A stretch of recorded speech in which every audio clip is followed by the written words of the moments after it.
Esto es El Casaqueo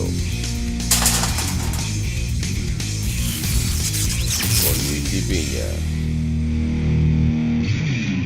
Buenas noches, sean todos bienvenidos una vez más a esto que se llama El Casaqueo. El día de hoy tenemos, en primer lugar estamos en un lugar nuevo, en una nueva locación. Esto es la Tacita de Plata en Flamingo. ¿Cómo se llama aquí? Casa Flamingo. Centro Cultural Flamingo. Centro Cultural Flamingo en la 8ª Avenida y 5ª Calle del Centro Histórico, cerca del Mercado Central. Estamos degustando de un delicioso capuchino. Y el día de hoy, antes de empezar el programa, quisiera invitarlos a que se suscriban, que le den like, que por favor lo compartan con sus amigos. Es un tema importante el que tenemos el día de hoy. Cuando se acerca Romeo con el té de frutos rojos. Romeo robando cámara ahí.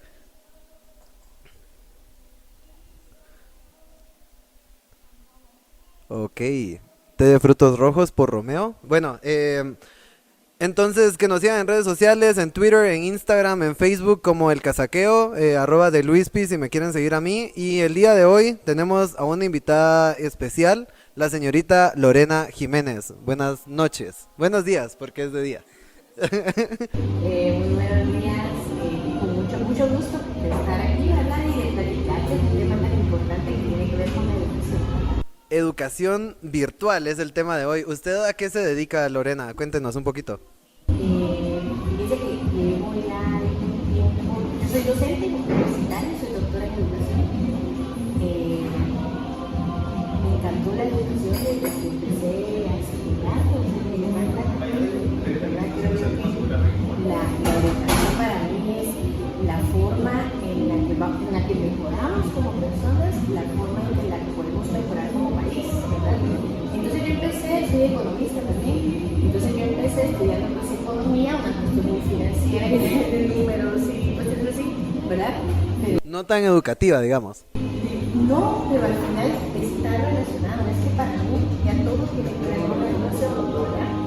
Después entonces empecé a estudiar una maestría en educación universitaria y a raíz de eso continué estudios universitarios y demás relacionados con la educación. Me especialicé en innovación educativa, que precisamente tiene mucho que ver con la educación. Bueno, Y mire, innovación educativa, usted entiendo que imparte clases en la San Carlos, en la Universidad de San Carlos. en varias universidades. En varias. Ok, pero la verdad es la San Carlos el caso más cercano que tengo. Y hace tal vez unos 6 meses hice una entrevista justamente hablando de cómo había cambiado la educación a la fuerza, porque, a la fuerza entre comillas, porque me comentaba el licenciado Juan Carlos Guzmán, que es licenciado de Historia en la Escuela de Política, que ya desde hace 2, 3, 4 años estaban en la USAC implementando proyectos como para empezar a fomentar la teleeducación o la educación virtual, y que muchos de los catedráticos simplemente pasaban del curso o simplemente no se enteraban de la película que estaban viendo, ¿verdad? Entonces,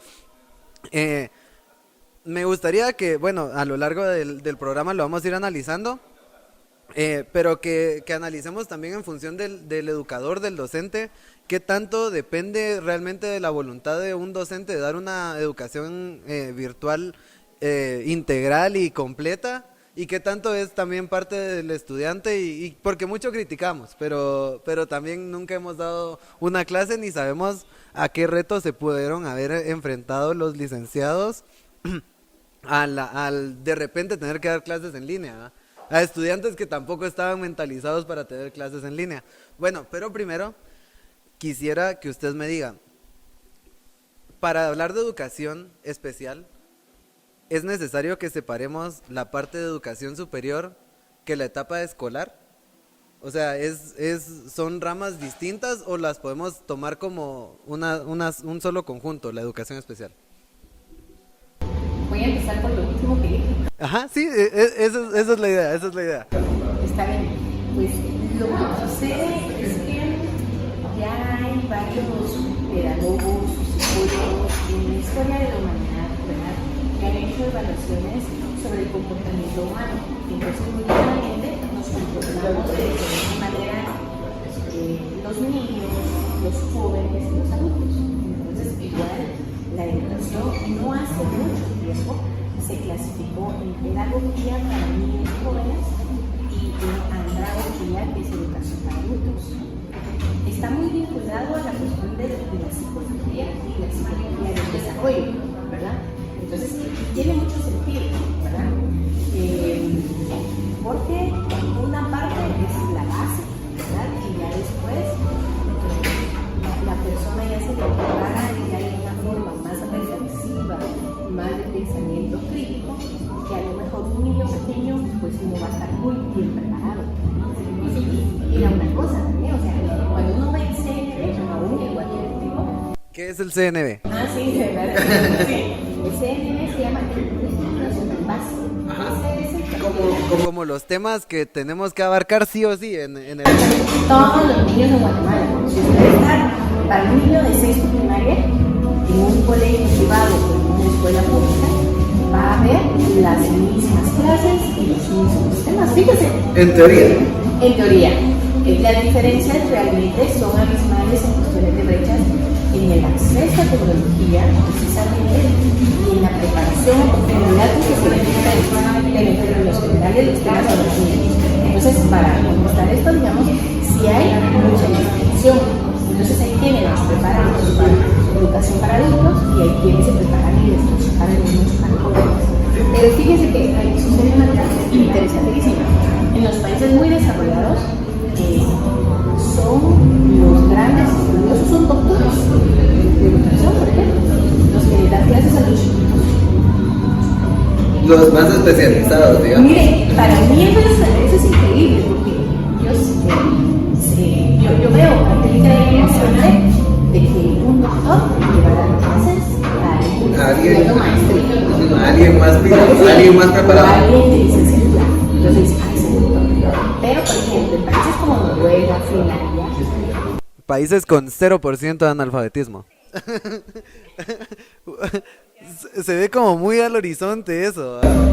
pero podemos aprender de ellos. O sea, la cuestión es tan especializada que son países en los que a las personas con mayor preparación y mayor edad también, ¿verdad? Porque entonces uno se va preparando no solo por los libros que lee, por los títulos que usted tiene, sino que también por las vivencias, ¿verdad? La experiencia de vida.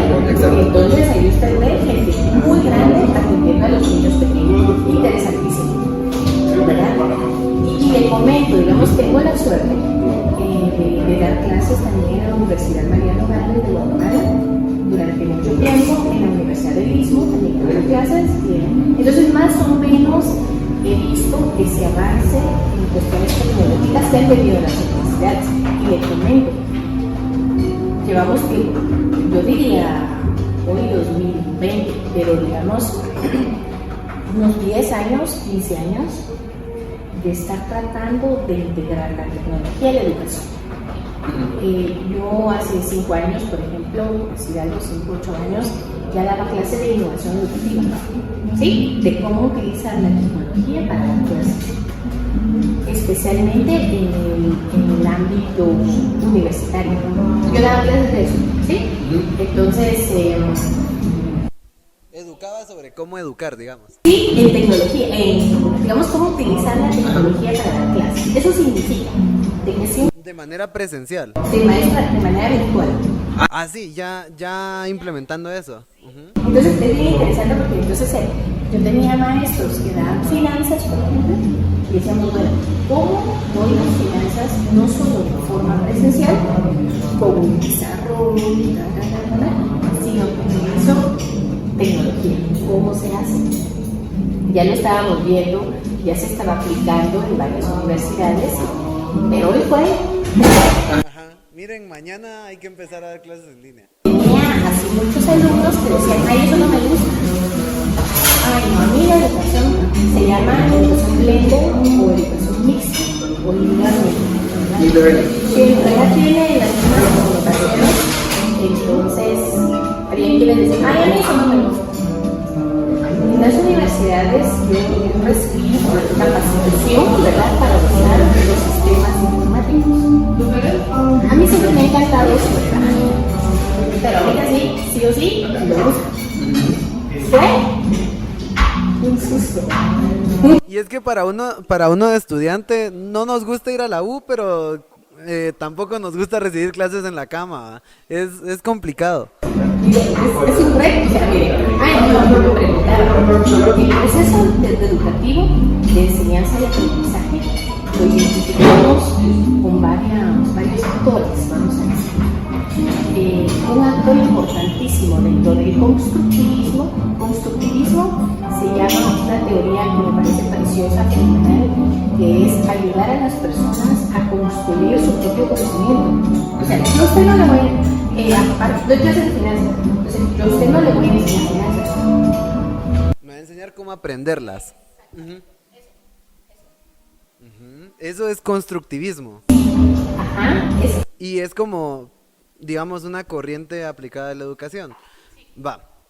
Mire, estábamos hablando de cómo aplicar la tecnología a la educación y eran los primeros temas porque sí usé el esquema que usted me envió. ¿Qué tan necesitados estábamos realmente de implementar la tecnología antes de la pandemia? O sea, ahorita es un hecho que es necesario, o sea, no hay cómo quitárnoslo. Pero antes de eso, realmente había una necesidad de ya no estar yendo a la U, ya no estar yendo al colegio, o es para un sector muy específico de la población que se estaba implementando, o sea, ya pensando como en alguien en especial, o simplemente si se quiere hacer como, bueno, a partir de ahora en algún punto la educación va a tener que ser tecnológica completamente, ¿va? Mire, eso es interesante. Usted está tocando un punto esencial. Pero entonces yo me iría un poquito más atrás. Si el desarrollo humano, ¿verdad? Ya pasamos de estos libros que me parecen hermosos. Pueden venir a leerlos aquí a la tacita de plata. Usted puede estar sentado aquí leyendo un hermoso libro aquí en la tacita de plata. Octava Avenida y Quinta Calle, zona 1. Pues... Pero entonces, dentro de la civilización, vamos a decir, tenemos un desarrollo tecnológico que ahí está. Entonces, yo antes me recuerdo que en mi casa, mis papás tenían que tener un enciclopedia. Y cuando eso ya no daba más, yo tenía que ir y consultar bibliotecas. Lo cual, pues, era bonito, aprendíamos. La verdad es que sí, mucho lo tomamos así, en mi generación. Pero si está la tecnología, ¿no le parece a usted que para los procesos más importantes, como es el proceso educativo, los dejamos de utilizar? Sí, eso significa que sí o sí tenemos que utilizar la tecnología, pero es otro nivel, es no perdernos y que también el ser humano, Edgar Morin, habla de 7 saberes necesarios para el ser humano. Y eso es maravilloso. Entonces, él dice que tenemos que aprender a ser humanos. Lamentablemente, si yo me dedico solo a recibir clases, es como dice usted, tirar de la cama. Así como yo trabajo. No tengo amigos, no aprendo a comprender a los demás, ¿verdad? Me pierdo esa amistad, ese desarrollo humano que necesitamos. Es que ir a la U no es solo eso, o sea, ir al colegio tampoco es solo ir a sentarse a recibir clases. Es ir a comerse un chuco después de clases, ir a platicar, ir a... Depende que hoy esté hasta ir a pelear por el escritorio, ¿verdad? Sí, no me ha tocado, pero me imagino que mis compañeros de ingeniería sabrán a qué se refiere. Pero bueno, la tecnología es importante, es necesaria. En el área escolar no solo hay que educar a los niños para usarla, sino requiere ahora la teleeducación, educación virtual, que los papás estén sentados recibiendo las clases y que sepan cómo utilizar las plataformas, porque un niño de 5 años no sabe cómo subir un archivo o tal vez sí, no estamos diciendo que no, pero a lo que voy es que tienen que estar supervisados. Mientras están recibiendo clases, no podemos conectar a niños de 2, 3, 4 años a una sesión de Zoom a que hablen con la maestra. ¿Cómo sería ese proceso de capacitación de los papás? Que usted me lo planteaba como capacitación, pero creo que es más, ¿cómo hacemos que los papás se involucren? Porque mi hermana, bueno, vamos a cortar aquí. Alguien que yo conozco, incluso sacó a la niña del colegio, era su primer año de colegio y la tuvo que sacar porque dice, mira, yo no tengo tiempo para estarme poniendo a recibir las clases y muchas veces tal vez las maestras consideran necesario que estén, pero hay papás que no pueden. ¿Cómo solucionamos eso, Lorena? ¿Usted qué dice? Vale, primero yo lo divido en dos partes. ¿Cómo estamos aprendiendo la tecnología? La tecnología la estamos aprendiendo lamentablemente solo como usuarios. ¿Verdad que sí? O sea, yo estoy aprendiendo a usar Facebook. Yo utilizo Google, por ejemplo, para las clases, a veces Canvas, es otra tecnología, Zoom, entonces estoy utilizando la tecnología como un medio. A veces para divertirme, a veces para buscar amigos del colegio, pero en algún momento la educación debería ser también la tecnología como un fin. Yo quisiera que los niños empezaran ya, y hay programas que les enseñan eso, por ejemplo, a programar. ¿Por qué no? Programen, yo no. Pero, ¿para qué sí? Porque yo quiero formar ciudadanos que no sean expertos en ir a comprar computadoras, Sino en hacer computadoras. Esa es una cosa interesantísima. Pero entramos también al... Ay, perdón. Ups. Entramos también al terreno de qué tan preparado o qué tan buena base tiene nuestra educación para empezar a implementar eso. No es necesario. Empezar. De así una forma hay que empezar. Eso es una parte. La otra parte que les comento de los padres de familia, yo estuve dando seguimiento, ¿verdad? Eso de los padres de familia. Porque lo que sucede es que hemos visto, por cuestiones de trabajo, casi siempre de trabajo, distancia, los padres de familia estamos muy lejanos de nuestros hijos. Hay que pagar el colegio también, va. Cierto.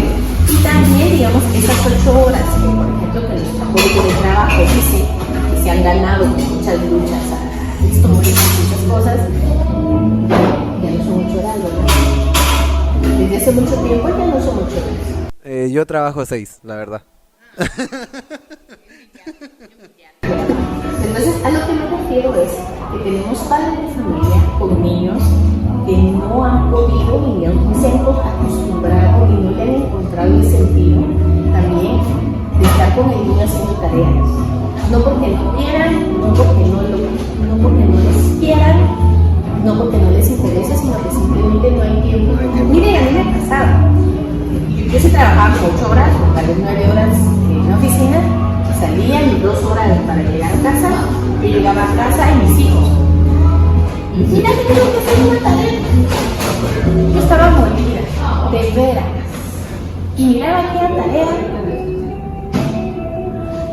Y es que con los años se van complicando las tareas también, va. Y me encanta dar clases, y me gusta. Y yo a veces, había veces en que decía, bueno, a ver, agarremos valor y de hacer enseñar.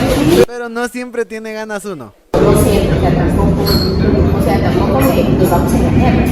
Entonces significa que hemos pasado mucho tiempo como muy alejados de ese proceso de aprendizaje. Y los padres, porque como trabajan, como están pagando, recordemos que la mayoría de nuestra educación guatemalteca es privada, ¿verdad? Entonces creemos que el pago mensual significa entreténganme a mi hijo, enséñenle y edúquenlo y me quito de ese tema. Entonces a lo mejor, Y si le contesta mal a la muchacha es culpa de la maestra. entonces yo creo de que nos ha permitido esta pandemia reflexionar sobre la responsabilidad que tienen los padres y que por múltiples razones han ido dejando a la muchacha, a la maestra, a la persona que les cuida en cuestiones así, ¿verdad? Yo tengo amigas que me han contado que se criaron viendo novelas con la muchacha a los 7 años. Sí, es increíble que uno... Y es que muchas veces creo que es también parte de que aquí en Latinoamérica tenemos tal vez hijos muy jóvenes. O sea, nosotros muy jóvenes al tener a los hijos. Creo que es mucha parte de eso, pero ese es tema para otro...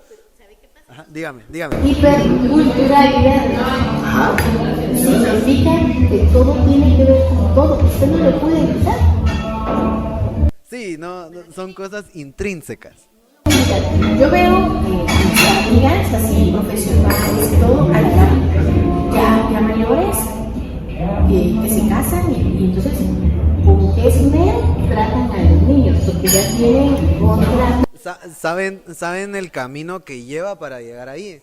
Pero si uno tiene al hijo antes de hacer todo lo demás, ¿verdad? Es complicado. Bueno, y ahora entramos con un tema que me parece igual importante, interesante, porque lo he vivido. Los migrantes y los nativos digitales.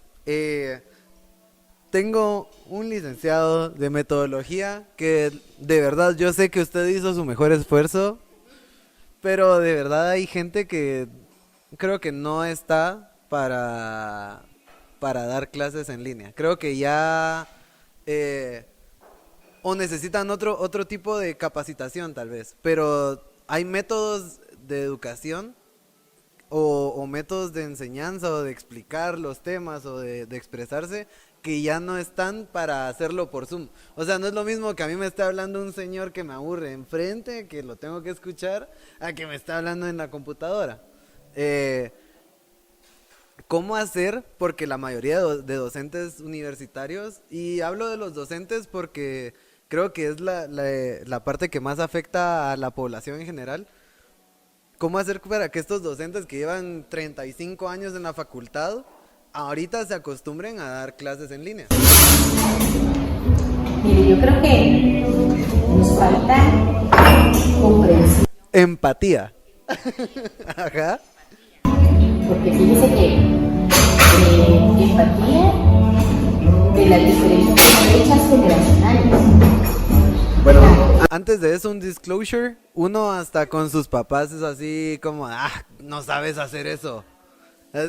Te enseñé la vez pasada y ya no te acordás cómo pegar esto aquí. Es fácil, así es, mira, ya te lo hice. Mire, yo le voy a decir una cosa. Yo soy migrante digital, significa de que en mi casa pues no había computadora cuando nací. Como todos los boomers. En cambio usted, cuando nació, sí había computadora en casa o muy cercano. Pues con suerte había cama. Pues entonces le llamamos migrantes digitales aquellos que nos ha tocado aprender, ¿verdad? Nos ha tocado, mire, y le voy a decir mi experiencia personal, yo me he dedicado a eso, sin embargo hay algo que siempre mi hija dice, ay, vale, pero entonces es así, así, de veras, hay cierta habilidad que por mucho que uno se esfuerce y todo, pues ya no la tiene. ¿Verdad? En cambio los jóvenes pues es mucho más rápido para ellos. De todas formas hay que comprenderlo bien, porque yo tenía algunos jóvenes les he tenido que dar clases de cómo subir la vida. O sea, es un mito también de que por ser jóvenes son expertos. Sí, bueno. Pero yo lo que creo es también que ya es como... Ya la gente mayor, por eso le dicen a uno, entre más rápido aprendas a manejar, mejor, ¿va? Porque ya cuando estés grande te va a costar más aprender. Pero creo que es eso mismo, se va perdiendo la capacidad de aprendizaje, ¿puede ser? O no perdiendo, sino tal vez bajando la manera de recibir información. ¿Usted qué dice? A ver, alguien experto en educación. Yo no soy experto, ustedes a mí critíquenme. Se aprende de forma diferente, pero yo le digo, la UNESCO hace como 10 años aprender para toda la vida. Y el aprendizaje es para toda la vida. Siempre aprender. Todos los días. Y yo tuve una maestra maravillosa de 69 años. Y dijo, mira, amigo, eso de que yo ya no aprendo, pues tengo mis libros de que estoy estudiando de filosofía. Asustadísima, antes de llegar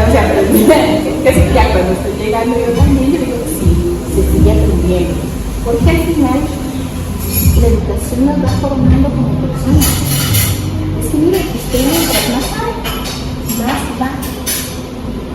va a comprender a las personas, más va a comprender el entorno en el que vive y lo hace totalmente diferente.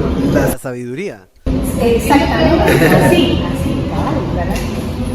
Y lo interesante de ello, retomo eso de comprenderlo entonces, porque fíjese que algunos estudios que he leído dicen entonces de que hoy nos estamos reuniendo 4 generaciones y generaciones bien complejas.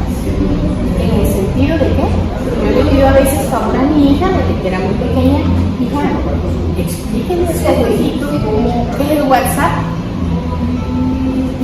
¿Así? Y mi hija, ay, pero que es que mi abuelito. Mi hija, con cariño, porque hace desesperada. Con cariño y respeto. ¿Sí? Entonces los papeles cambiaron. Yo me recuerdo que yo siempre esperaba que mi papá me explicara o que mi mamá me explicara. Hoy no. Hoy espero que mi hija me explique.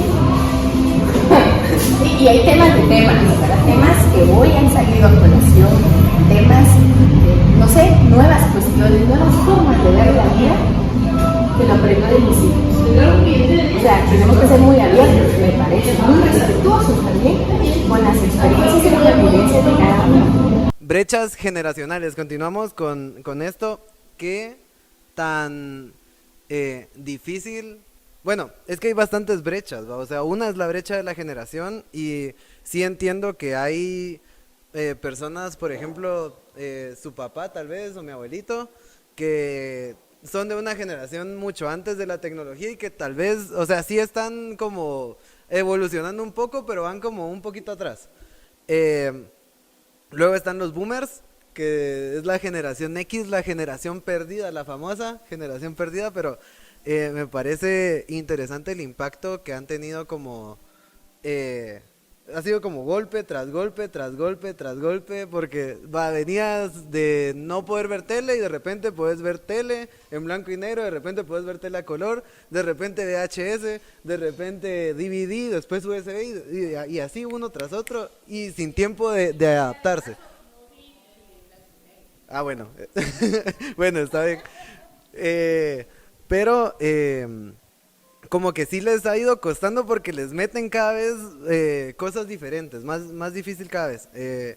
Y luego está la generación, los millennials, que ya también se quedan un poco atrás con la tecnología, porque es increíble cómo el nacer con algo te da como ese... Bueno, tal vez no te conozco, pero te voy a entender cuando te conozca. Bueno, pero esto es hablando de la generación. Pero aquí me mencionaba usted, también hay una brecha económica en Guatemala que no podemos obviar. No es lo mismo hablar de niños que están estudiando en un colegio en zona 16 que los que están estudiando en Villalobos 3, en una escuela, que no tienen acceso ni siquiera muchas veces a internet. No es que no tengan computadora, es que no tienen a dónde ir a conectarse a internet. ¿Cómo podemos solucionar esto? ¿O qué alternativas tenemos para educar a esta gente? Ahí, bueno, está Aprendo en Casa, que nuestro amigo André Figueroa conduce en Canal de Gobierno, pero no creo que esto sea una clase formal o que haya un método de evaluación para Aprendo en Casa tampoco, ¿verdad? ¿Qué podemos hacer para toda esta gente que no tiene el mismo acceso a la educación que nosotros que estamos en la urbe? Reto, desafío como sociedad, ¿es eso realmente? Escúchanos, Yamatei. ¿Dónde está el dinero? A mí me encantaría de que se dijera, bueno, vamos a instaurar el acceso a la tecnología y la internet como un derecho humano. Que era la idea de Tesla. Que la luz, el agua, el internet, todo sea libre para todos. Exactamente, es derecho humano, o sea, la humanidad lo ha generado y la humanidad lo ha puesto a disposición de todos. Y la información ahí está, a mí me parece muy injusto, entonces, esa brecha que existe. No veo por dónde un programa de gobierno venga a mejorar tan siquiera en lo más mínimo esa situación. Alerta comunista en los comentarios. No soy comunista. Bueno, mire, establecerlo como un derecho humano sí está bien, pero ¿qué tanto es posible? O sea, de aquí a 3, 4 años, ¿qué tan probable es que mejoremos en este... Yo pienso que tenemos que soñar. Tenemos que soñar las cosas para que las cosas se cumplan. Y hay países que lo han soñado y lo han logrado. O sea, no es, eso no es posible. No, o sea, si es posible, hay países que lo logran. Por ejemplo, en esta pandemia yo estuve en varios cursos, ¿verdad? Dictados por doctores suramericanos y me contaban de varias ciudades en donde el internet es gratis. Imagínense, qué maravilla, wow, Dios, ¿no? Y yo no me lo creía, ¿verdad? Y decía, yo estoy en un pueblecito, decía. Y que sea internet bueno, ¿eh? Y si alguien no me cree, con Celine Carrasco. Decía, yo vivo en San Luis, una ciudad en Argentina, y aquí hay internet gratuito. Yo me quedaba admirada, sí se puede. Y es que, ¿dónde está el dinero, pues? ¿Dónde está el dinero? Entonces, una cuestión ahí bien importante, creo yo, es que con la tecnología ayuda tanto, o sea, la tecnología debe estar al servicio de las personas y de que nosotros vivamos mejor, ¿verdad? Y que ojalá esto llegue a la mayoría de personas. En el último censo nacional aquí en Guatemala a mí me llamaba la atención, porque dice que únicamente el 17% de los hogares en Guatemala tienen acceso a internet.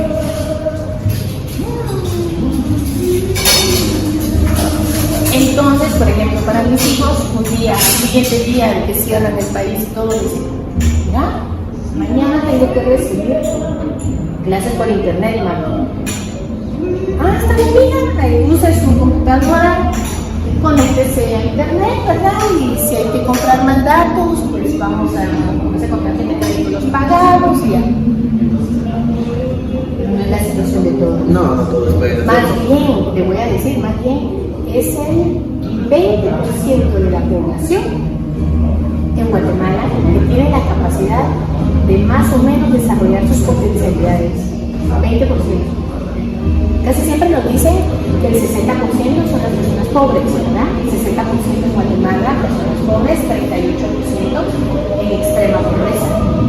Pero hay todavía no solo el 60% no acceden a internet, sino que yo diría que es el 70-75% sin acceso a estudios, a recreación, a transporte, a una vida realmente que uno diga es la vida que nos merecemos.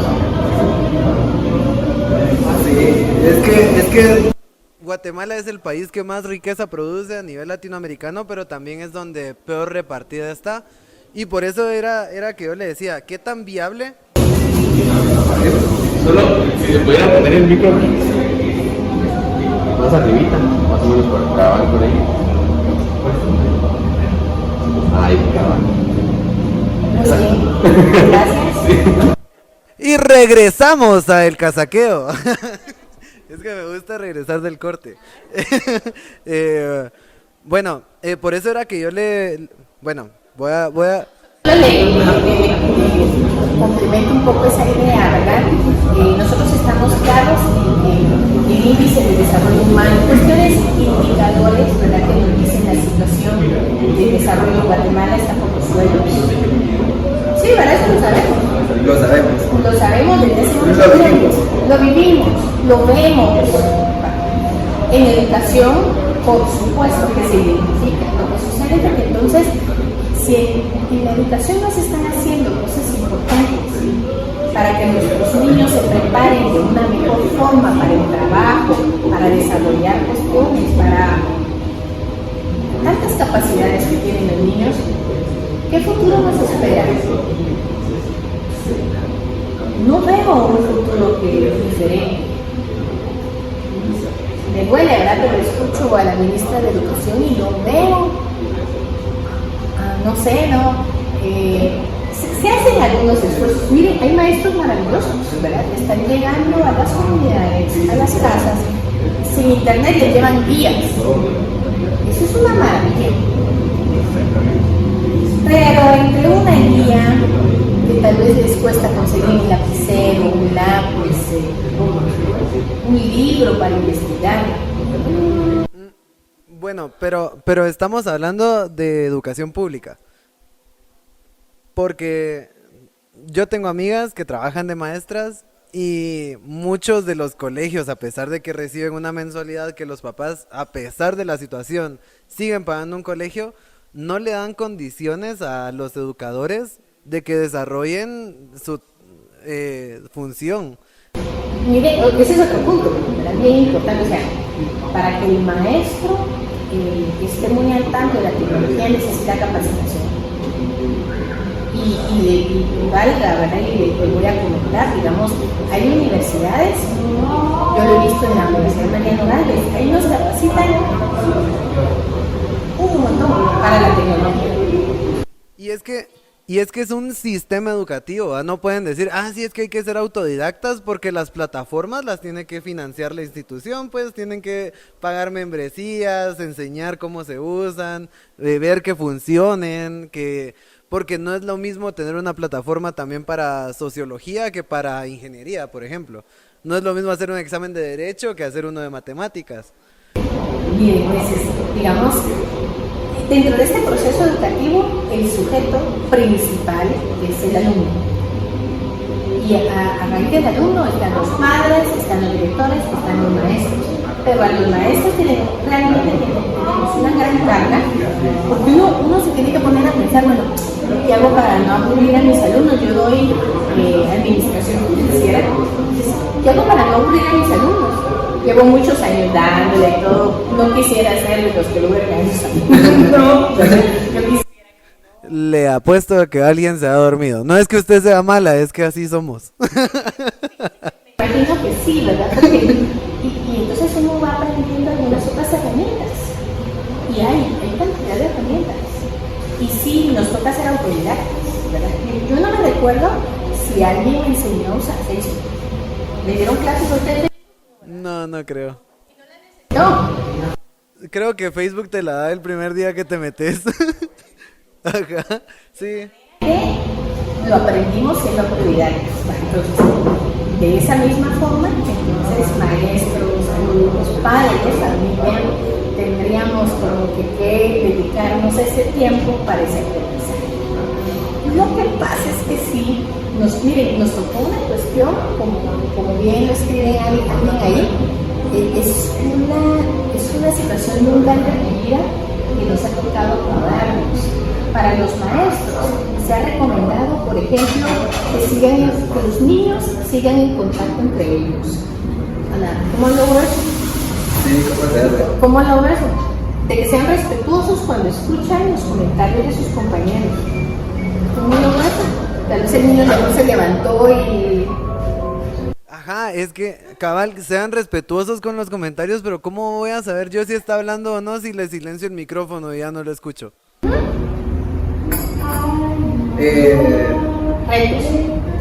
Retos, pero al mismo tiempo veo que son problemas que son como muy difíciles de controlar y que por eso mismo deberíamos como no enfocarnos tanto en ellos, creo yo. Por ejemplo, eso de la convivencia entre niños, es algo extremadamente complicado de hacerlo por Zoom. Mejor nos enfocamos en que aprendan bien los números, por ejemplo, no sé. Entonces usted tendría como resultado, imagínese, ministro de Educación. Exacto. Prepárense. Teoría del aprendizaje. ¿Qué voy a lograr después de 6 años con eso? Un niño extremadamente conocedor de las matemáticas, pero totalmente antisocial. A mí me encanta, digamos así, cómo son las escuelas en Alemania. Fíjese que dice que en Alemania pasan los niños mucho tiempo que no aprenden nada. ¿Por qué? Porque se la pasan jugando. Y jugando, o sea, van al colegio a jugar un par de días. Y no avanzan en contenidos. Y son alemanes. Pero, o sea, hay matices, pues, o sea, aquí, ¿cómo lo podríamos implementar? Aparte, Estoy diciendo cositas así, pero esto es todo un sistema, es una estrategia nacional, ¿verdad? Porque entonces, ¿qué es lo que ellos me están diciendo? No me están diciendo, lo que pasa es que aquí pues los maestros son perezosos y no quieren enseñar nada. No, me están diciendo de que los niños en sus primeros años de vida tienen que aprender a socializar. Aquí, yo a raíz de eso, ahora ya no me preocupé tanto porque cuando mis hijos estaban pequeños, uno escuchaba mucho, mira, el hijo ya sabe hablar, es que ya sabe. Pero yo dije, si los alemanes no les importa eso, no les importa ni Word ni Excel. pues, más bien lo van a fabricar, ¿verdad? Más bien son los que van a hacer sistemas y nos los van a vender. Sí, pues. Sí. Bueno, es que sí. Bueno, y le digo una cuestión bien interesante también. Allá en Estados Unidos, ¿cómo se llama? Silicon Valley, ¿verdad? Donde se ha desarrollado Microsoft y todas estas cuestiones de tecnología.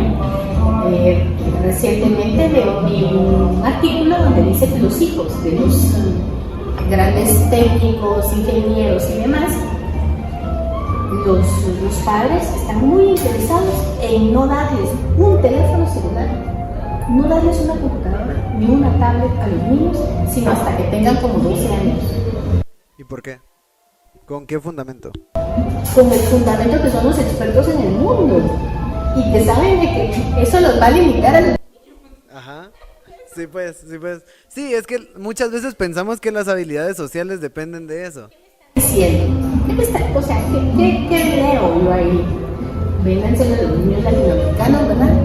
Porque esos padres que no saben nada quieren que sus niños desde los 4 años tengan celular. Ajá, mucho que reflexionar, Mucho que mucho que cuestionar. Bueno, vamos. Entonces, como recomendación, bueno, que sea padre, a los Ay, no, Dios no la oiga, por favor.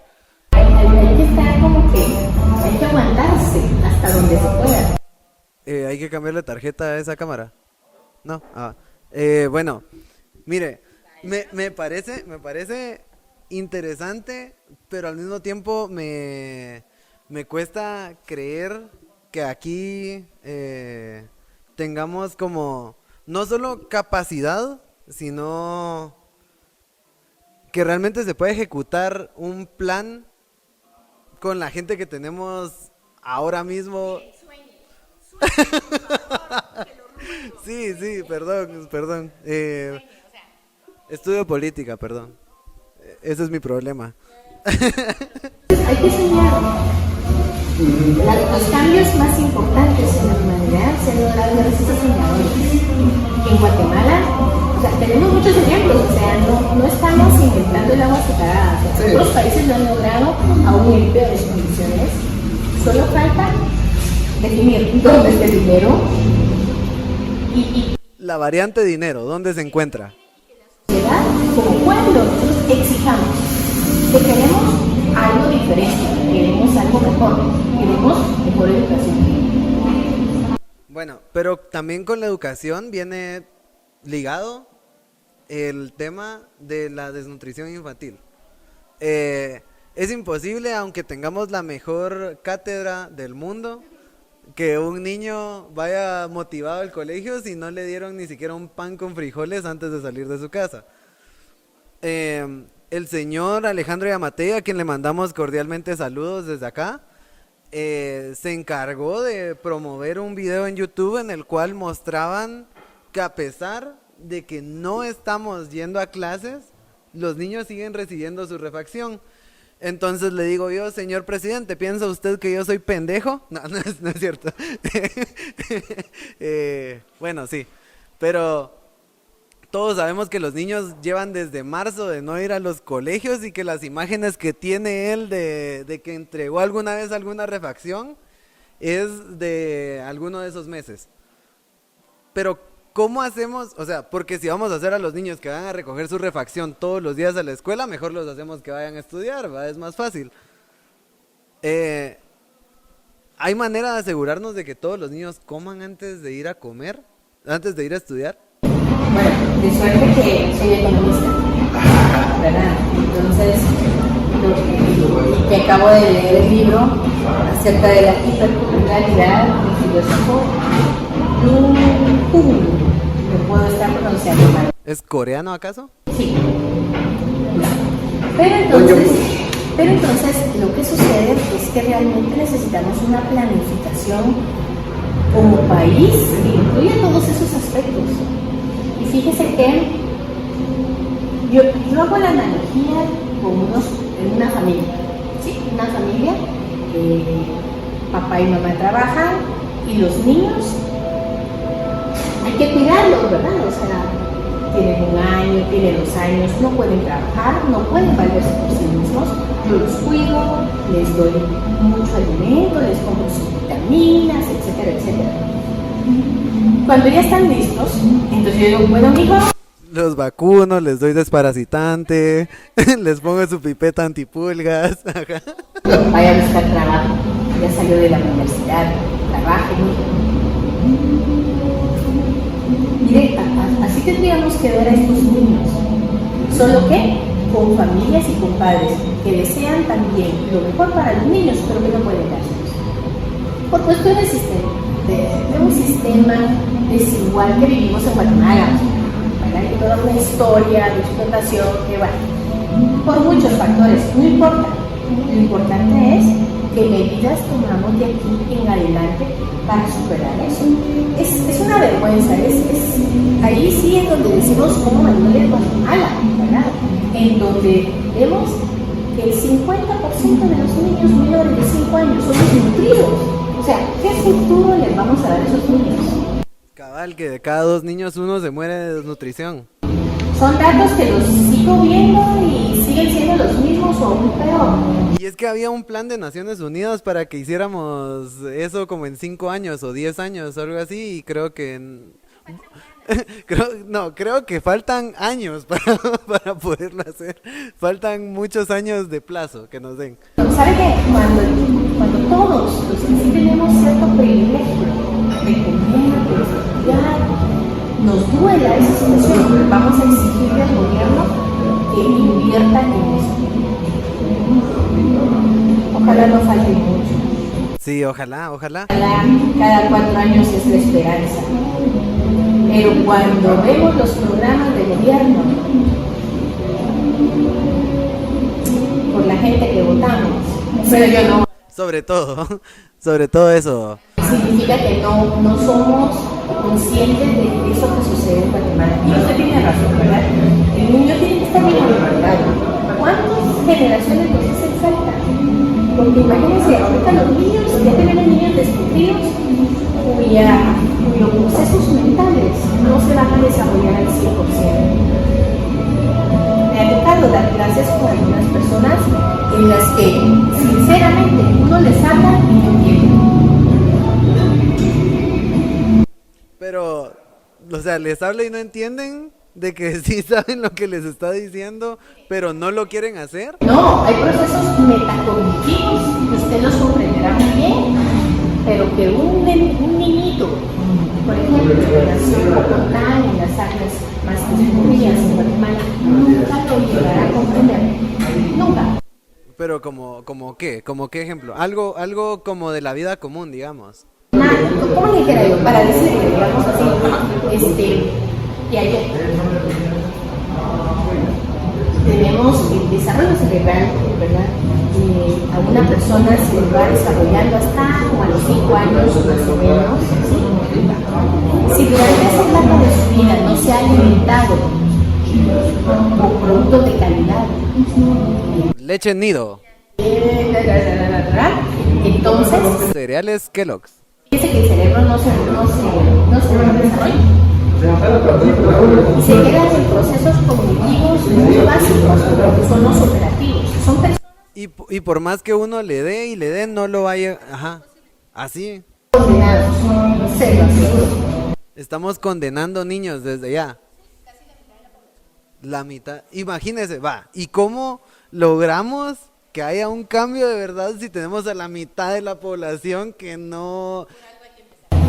Y que usted sabía, recientemente salió Prensa Libre, una noticia donde dice No consuman prensa libre. No, no es cierto, no es cierto. en Guatemala, ¿cómo era lo de que las personas más pequeñas, las mujeres, ¿verdad?, más pequeñas en el mundo somos las guatemaltecas? Muy relacionado con procesos de desnutrición. ¿Así? O sea, no somos chiquitos porque decían mayas, que no sé qué, que era la grande. No, o sea, que no nos engañen, ¿verdad? Somos así, pequeñitos por la desnutrición. Porque no comemos bien. Qué interesante, qué interesante. Hay que empezar.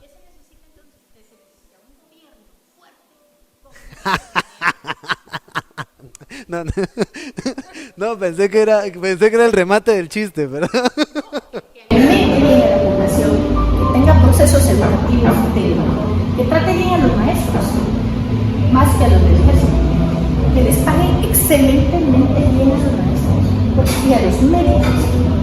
Tenemos un país que lamentablemente no le interesa la educación, Pero no sí, le interesa los médicos. sí, es que tenemos un país en el que un maestro jubilado gana 2,000 pesos en Ban Rural y el chafa retirado gana 50,000 pesos solo porque sí, va. Y le preguntamos al presidente por qué y nos va a contestar pues muy eufóricamente como él es últimamente. Bueno, muy interesante y muy triste, la verdad me puse algo triste de esta conversación. Y quisiera tal vez salirnos un poco de la situación de Guatemala para hablar un poco del terreno internacional. Y no tanto acerca de información, sino más bien su opinión y que me diga si cree que esto también puede llegarse a dar aquí, que creo que sí, pero tal vez no con fines tan políticos. En Argentina y en algunos países de Europa, más los que tienen como una política como muy... ¿cómo se podría? Autoritaria puede ser, o tendencias a ese tipo de gobiernos, o puede que incluso no tendencias, sino pasados de gobiernos dictatoriales, se han quejado mucho los papás y de que ellos no se daban cuenta de cómo era la educación en los colegios, pero ahora que la están recibiendo en casa, ellos se dan cuenta de que están dogmatizando se dice, o dogmatizando tal vez la educación, pero como que les están imponiendo ciertas ideas a los niños de, mira, esto es lo bueno, si te comportas así, si vos crees en estas cosas, estás bien, y si te vas desviando, eso no está tan bien, que posiblemente los libros de historia están un poco ideologizados también, pero que ya un maestro te diga, mira, el comunismo es bueno, o el autoritarismo es bueno o la democracia es buena, porque tampoco está obligado uno a creer en una democracia, pero que a uno le metan ideas desde los 8, 7 años de políticamente qué es lo que tiene que creer uno sin que tenga ese criterio, la suficiente información para discernir, es peligroso. Y se puede empezar a dar más en un país en el que el papá no está capacitado para saber qué es lo que le tienen que enseñar o qué no le tienen que enseñar a su hijo. Y sí hay países que se han estado quejando. No me he enterado aquí de que algún papá diga que le están diciendo que Yamatei es buen presidente en el colegio a su hijo, pero puede pasar. Sí, entonces, ¿cree usted que sí es un problema muy fuerte esos dogmas que le quieren imponer a los niños desde edades escolares? Y puede ser en política o en religión o lo que sea, que si uno sabe que metió a su hijo en un colegio católico, eso le van a enseñar, pero si no está en un colegio católico, no, ¿verdad? Entonces, cuénteme. Sí, eso es bien complejo, ¿verdad? Porque hay ideas que vamos absorbiendo, ¿verdad? Por ejemplo, colegios que uno ve que se están enfocando en que quieren que mi hijo sea consumista, ¿verdad que sí? Que compre. O que mi hijo sea de apariencia. Y que promueven eso. La marca de la manzanita, dice usted. O sea, sí. Que he visto niños tristes porque no tienen los últimos tenis y no sé qué más. Uy. Así todo. O sea, miren, el que lo sabe, ¿verdad? También aquellos que dicen, miren, el neoliberalismo es la gran cosa, la globalización es maravillosa. Suri, saludos. La religión tal es la mejor. Pero entonces, otra vez, Edgar Morin habla de los 7 saberes que debemos aprender. Entonces yo pienso que los padres tienen que estar muy cerca de los niños, pero a mí me encantaría una educación que fomente el criterio. Miren, me pasa en casa, mis hijos ya están algo grandes, no siempre, ¿verdad que sí? No siempre coincidimos, entonces creo que, bueno, respeto a mi hijo, ¿verdad? Usted puede opinar eso, piense eso, ¿está bien? Me encanta ese tipo de cosas también, porque entonces creo que tienen que formar su criterio, ¿verdad? No tienen que pensar lo mismo que yo, no tienen que llevar mi misma religión, no tienen que llevar mi misma carga histórica, que ha sido positiva o negativa, como sea, pero en Guatemala me preocupa mucho eso que usted dice, que los padres de familia no están al tanto o no les preocupan las cosas que se están enseñando, pero aquí Pues sí, no. por ejemplo, por cuestiones, digamos, más bien de ese conservadurismo que tenemos. Y somos Muy conservadores. Las mujeres son incluso más machistas que los hombres a veces. Sí, así es. Entonces, ¿cómo vamos a preparar a estos niños para estos cambios? ¿Qué niños estamos preparando? Cuando hay alguno entonces muy maravilloso, muy capaz, se va a lograr. Y sabe que esa es la pregunta que yo le hacía a mi cuate. ¿Qué tan posible pensaba él que fuera a hacer un cambio aquí y vivir mejor, buscar oportunidades? O si realmente la solución era abandonar el barco y ver dónde había una mejor oportunidad. Porque, por ejemplo, yo no sé si voy a lograr comer haciendo esto que hago. Pero hay países en los que yo sé que sí puede ser rentable. Entonces, creo yo que el sentido de ese nacionalista de querer ayudar a mi guate a veces nos hace bien, pero muchas veces también nos frena de hacer otras cosas. Entonces, para mí, mi país es donde está mi gente, donde yo me siento cómodo. Entonces, si yo me llevo a mi mamá, a mi papá y a mi hermano a Buenos Aires, no creo que vaya a extrañar mucho Guatemala. Pero ¿qué tanto realmente es posible hacerlo aquí? Es la pregunta que le he hecho todo el podcast. Y es que sí me rompe la cabeza porque hay muchas estrategias, hay muchos sistemas que implementar y hay muchas cosas que enseñar. Y sí les podemos poner las opciones a los niños para que ellos puedan, o darles las herramientas para que ellos en algún futuro disciernan y sepan qué es bueno, qué es malo para ellos, ¿va? Porque al final lo bueno y lo malo es muy subjetivo. Entonces ellos pueden decir, bueno, yo quiero ser budista, ¿va? Yo qué sé, y vivir con una chamarra toda mi vida, eso es lo que yo quiero. Pero hay que darle las herramientas para que él sepa escoger que eso es lo que quiere y que no sea alguien el que le diga, mira, vos vas a ser budista. Entonces, me gustaría, y a manera de reflexión final, porque ya llevamos 1 hora y 3 minutos, que tampoco es exagerado para lo que este programa ha llegado a durar 2 horas y media. Quisiera que usted me diga cómo, su reflexión final acerca de esto, de todo lo que yo pude haber dicho y de su interpretación de mi interpretación. Sí, es que hablo mucho, perdón. Muy bien. No, ¿sabe qué pasa? Yo me he preguntado eso, ¿verdad? Tengo la suerte, tengo la bendición de ser maestra y de poder tocar ciertos temas y hasta a veces llamar a la reflexión sobre esos temas. Y me ha pasado mucho, por decir alguna cuestión así muy rápidamente. Doy clases de economía, entonces cuando yo le pregunto a alguien, hacemos grupos de trabajo, mire, ¿y la globalización para Guatemala le ha beneficiado? Y no, ¿verdad? No, pues. No. Es que no. Bueno. Entonces, imagínense, ellos llevan, no sé, 15 años de estudio, porque después se maestría también. Entonces, ahí sí que les han metido.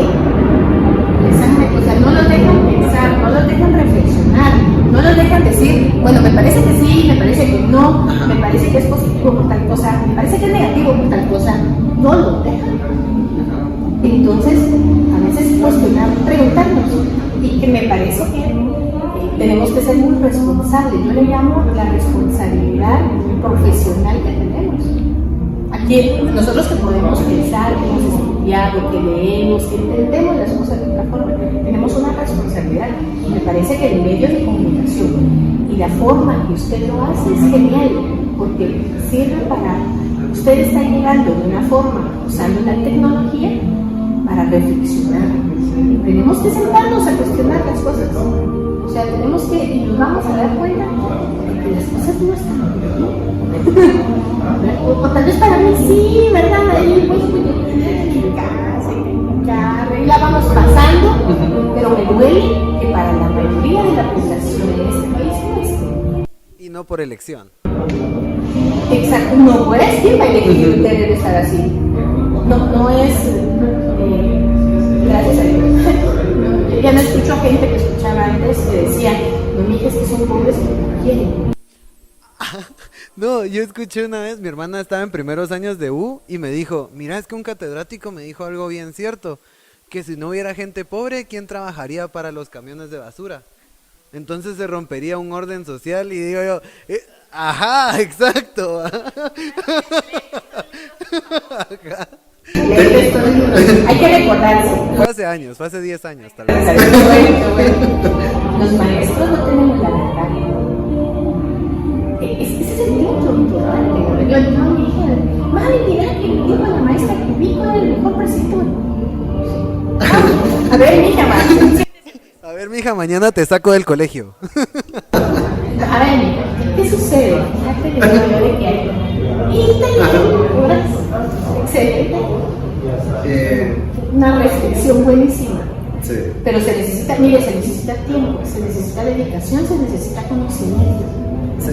Que no siempre los padres lo tienen. Y ganas. Ganas. Sí, la verdad que cuando uno tiene ganas, saca el tiempo donde hay. Bueno, enriquecedora plática, enriquecedora, bastante interesante. Lástima que solo tenemos una hora, pero posiblemente haya otro tema que tocar en un futuro y aquí tenemos un espacio bonito abierto para platicar. Invítennos a bares porque nos gusta también el alcohol. Así va la reflexión. Por favor, ya queremos grabar en un bar. Muchas gracias, Lorena, por su tiempo, y para los que se quedaron hasta el final, que me imagino que es la mayoría, los quiero mucho, les mando un besote y nos vemos la que sigue. Síganos en redes sociales, vayan al elcasaqueo.shop y vengan a tomar algo a la tacita de plata, que está muy lindo. Está muy lindo. A la producción, muchas gracias, al invitado, al público en general y a Romeo, que nos trajo el té. Bueno, muchas gracias y